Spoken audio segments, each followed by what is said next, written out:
So the next we are going to deal is the equality of complex numbers.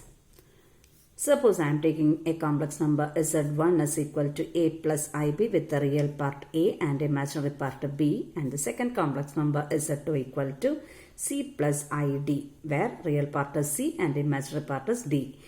If it is given that z1 is equal to z2, that means that two complex numbers are equal, then it implies real parts are the same. That means a is equal to c and b is equal to d. That means imaginary parts are the same. If two complex numbers are equal, their real parts are the same and also their imaginary parts are the same.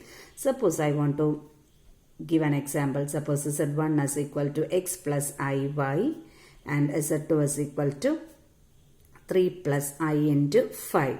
So what, and it is given that z1 equal to z2, then what does it imply?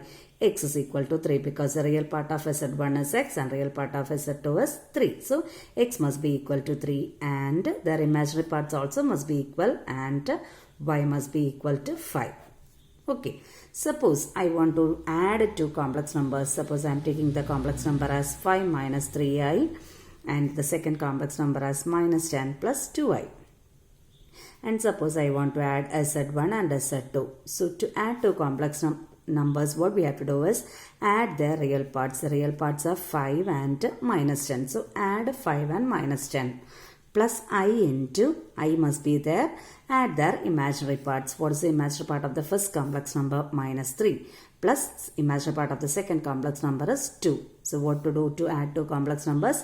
Add their real parts plus I into, add their imaginary parts. So 5 minus 10 is minus 5.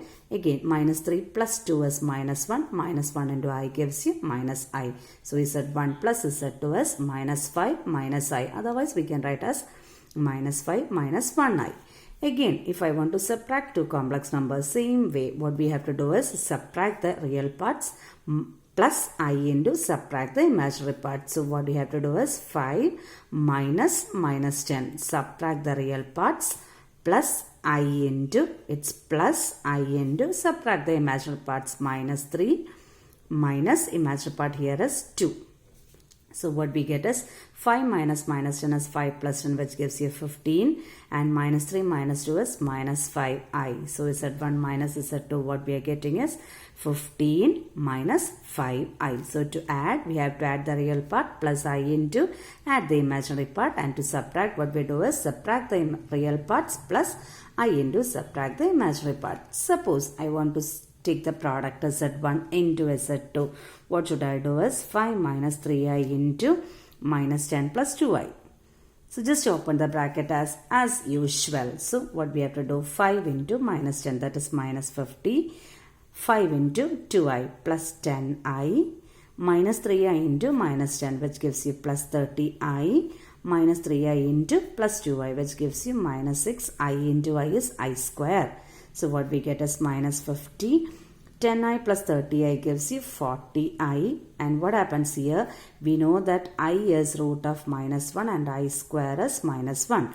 So what we have, this term is minus 6i square. Instead of I square, we can give the value minus 1. So that is minus 6 into minus 1, which gives you the value 6. Okay, so this is actually plus 6. And minus 50 plus 6 gives you the value minus 44 plus 40i. This is the product of z1 and z2. To find the product, we just open the bracket. 5 into minus 10, 5 into 2i, minus 3i into minus 10 and minus 3i into 2i. What makes the difference is add the I terms together and there will be a term with I square. Substitute the value of I square as minus 1. So here the term is minus 6i square. So minus 6 into I square is minus 1. So minus 6 into minus 1 gives you 6. So substituting it back, there are two terms without I. That means two real numbers. Minus 50 plus 6 gives you minus 44 plus 40i, which will be the product of z1 and z2.